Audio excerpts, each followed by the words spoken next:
there's already articles coming out about the PlayStation 5, and I will kill you, Microsoft, if you call it this, the Xbox 2. Did you guys did you guys read the article I sent? The speculation on it? I read it. Yeah. Uh, Donovan? But that's all it is. I mean, it's speculation. If you look at the images that they post on the article, it's all like horrible renderings of what the systems could look like, and it's Yeah. just purely speculative. And And one particular, go on, sorry.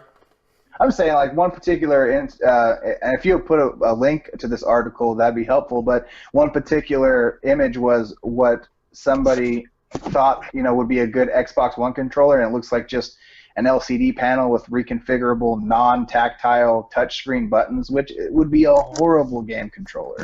But I'm just saying, like, that speaks to the level of thought that went into this particular article. It just seemed like, oh, what do you think they would make? And I would love to talk about what we would think they would make, but at this point, with no hard facts, all we know is that they're going to keep making game systems, which was obvious, Yeah, it was definitely, especially with the success of this current, because they weren't expecting the systems to sell as well as they did. I was going to say, this article, I have to say, extremely out of touch, and they aren't really connected to, I think, the gaming world. For one, at the very start of it, they go, "Oh man, Microsoft's definitely going to make that Xbox 2 because they're just getting hammered," and it's just like, yeah, the PS4 is definitely outselling the Xbox One, but the Xbox One is outselling its predecessor. So isn't it logical that they're not doing as good as Sony, but they're still doing good. They're making they're making a profit. It's not like they're in the red. Yeah, I hate this. There's like all these people online who write about video games keep saying that and going, "Look at Sony, they're dominating." And the Xbox isn't selling shit, and it's just like it is, and that was their premise. I felt in this thing is like they're definitely going to make an Xbox 2, and Sony, since they've sold so well, they're definitely making a PS5. Well, no shit, they always start usually about this once the new console, like when the PS4 released and when the Xbox One released. Guess what? That was the day they started thinking about the next systems. And that was the day everyone started speculating about the next system too. Yeah. And it is important to keep in mind, this year coming up, we're about to be in 2016, is the third year of the PS4 and the Xbox One. So that roughly means we're about the halfway period. Consoles only last about 5 to 6 years. So we're already halfway through. And I would say the PS3 and the Xbox the Xbox 60, the Xbox 360, they lasted, I'd say, closer to 8 to 10 years. Yeah, they did. There's a couple of factors why. One, Sony and Microsoft, I believe, built those systems to last. When those systems came out, they were powerhouses. When the Xbox One and the PS4 came out, both of them were like mid-level power PCs.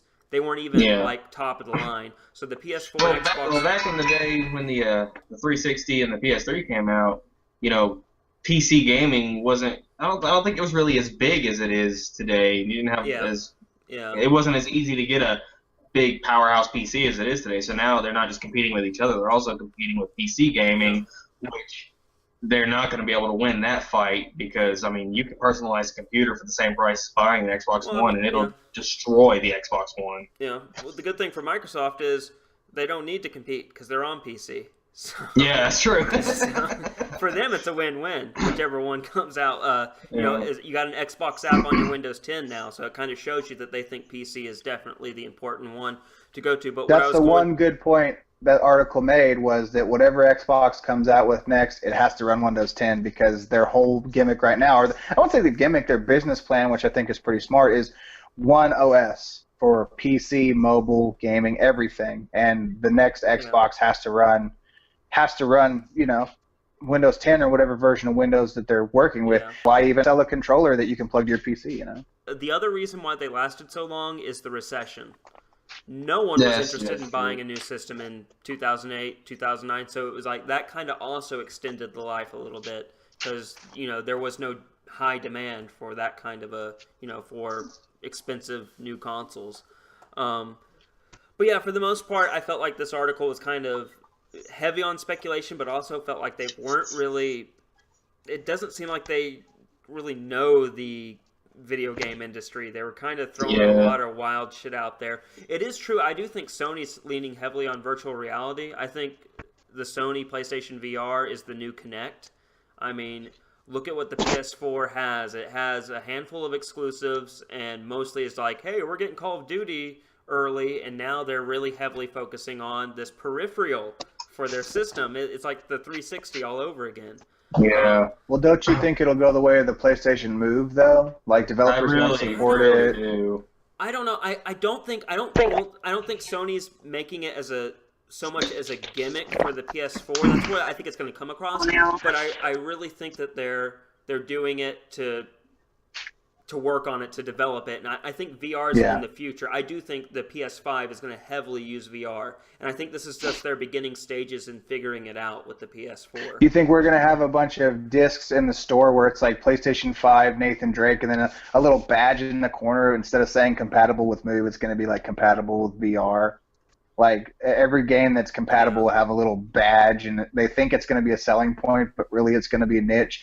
But the real draw of the VR to me is if it's going to support multiple forms of media. Yeah. Like which if you can put on the PS4, but would happen on a PS5. What were you right. So if you could take the PlayStation VR and hook it up to your PS5 and be like, yeah, we're going to play these games, using VR. First of all, you draw even further away from the community aspect of gaming, because now instead of just having friends over to watch you play games, you'll have friends over to watch you go, yeah, the cheese sandwiches are in the fridge, man. But it's like, but if you could take that VR headset and then just HDMI it straight to your phone or your PC or your DVD player or whatever kind of media you want to view through it, that would be great. But if it's going to be like, you need a special app, you need a developer kit. If it's not supported by the proprietary connector, you can't do it. It only works with the PlayStation 5. It costs $300. You can only use it with certain games, and then it makes you sick. And then if you want to use it with the really in-depth VR games, you're going to need the peripherals for your hands. You're going to need the motion controllers for your feet, all the shit that goes along with it. And then you have a big tangle of all these accessories, so you can play one fucking God of War game. But here's the dividing line for that.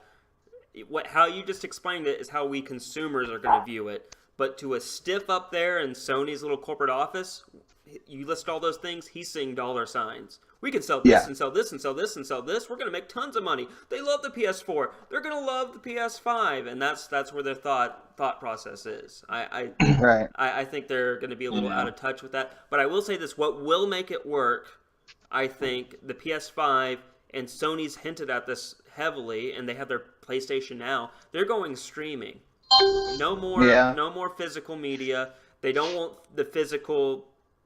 It's cheaper for them because, for one, no matter how many PS4s you sell, Sony's still bleeding money. They're not wanting to invest. Why would you need the disc? I mean, I understand that. I'm not saying PlayStation 5 would be a failure. I'm saying that if they tried to. Yeah, I think it's going to do well. I'm just saying, like, the PlayStation VR might go the way of the PlayStation Move if it has a limited scope of capability. But I think that the streaming thing.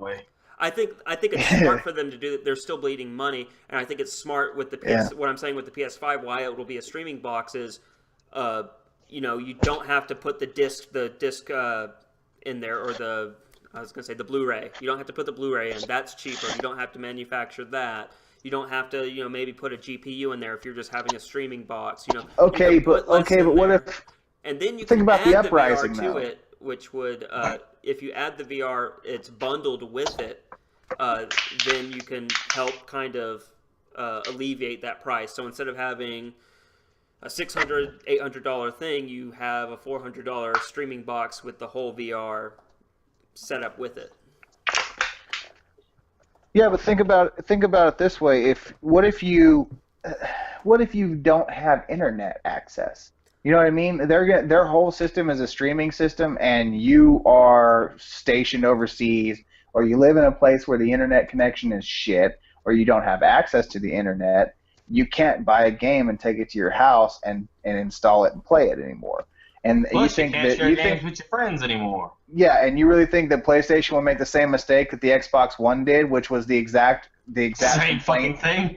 Yeah, the exact complaint people were having is like, I can't play without being connected to the internet. Well, that's just that's elitist. What if I don't have the internet and I can't share my games with my friends? Well, that's the best part of gaming. I don't think they're seeing that. They're wanting that. You know why they don't want to use physical media anymore? Because they make 100% of the profit. They don't have to pay GameStop. They have a great system to use that as a mix right now. Like they can offer discounts for digital downloads and still support discs. But what if they move away from disc and they move to solid state type of media? You know what I mean? Like instead of a disc, they give you a chip. Yeah, like an SD card. I was gonna say though with Sony too, what you said about the internet. Not only what if you're not in an area that has bad internet, but I don't know about you guys. The PlayStation Network's not too good at staying up.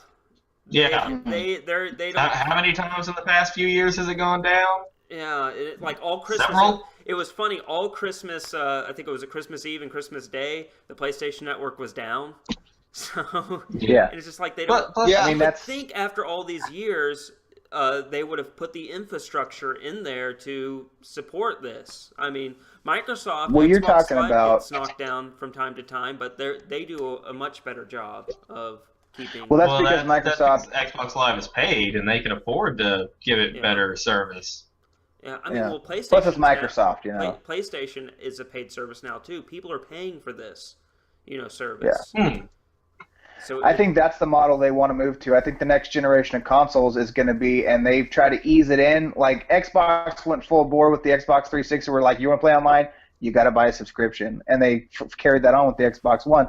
PlayStation was always free online play until the PS3, and then the latter end of the PS3 and the PS4, where they're like, hey, buy PlayStation Plus, get access to all these great upgrades and discounts and stuff like that and free games. And then the next system, they're going to make you pay a monthly subscription. I think the next system, Sony's been easing it in, but I think that's their goal. They want everybody to pay $400 for their system and then pay, $100 a year to use the system. And I think that they could get away with that if instead of selling you a $600 system, they sell you a $200 system and give it a 2-year life cycle like iPhones. They make you trade up your system every 2 years. Instead of focusing on the hardware, they focus on the software streaming side of it. You know what I mean? Which, by the way, would be a problem because, like you said, internet's not going to be... I don't think in the next 4 or 5 years, internet's going to be as stable as it needs to be. No. For that. But they think it is. By the way, Sony was going to do the same thing Xbox One was. They just happened to... I don't know why Microsoft does this, but they always like to go on first. And so Sony gets to see if they fuck up. And that's what happened. Sony was hinting at doing the same exact shit that the Xbox One was going to do. And then when they saw the backlash with Xbox One, they totally changed their presentation. And just said, see, this is how you share a game and all that. But they want to do the same shit. They all want to take away physical media so they get 100% of the profit from games, and you don't buy used games anymore. You have to buy from their fucking little marketplaces and pay, overprice, for, like, I'll still go on there and I'll, like, freaking Resident Evil Revelations for 360 is still like $40 on there. And it's like, you can get it at GameStop new for $20. Yeah. It's just like, they're just wanting the digital media doesn't respond to the taxing supply and demand. Like I was in the store today looking at games, and just like the shitty games sell for less. But if you go and download it on digital, you're paying retail for it regardless. You know, even if you can't go buy you can't download a used file of a game. You know what I mean? Yeah. Like you can't download a used digital copy of a game, but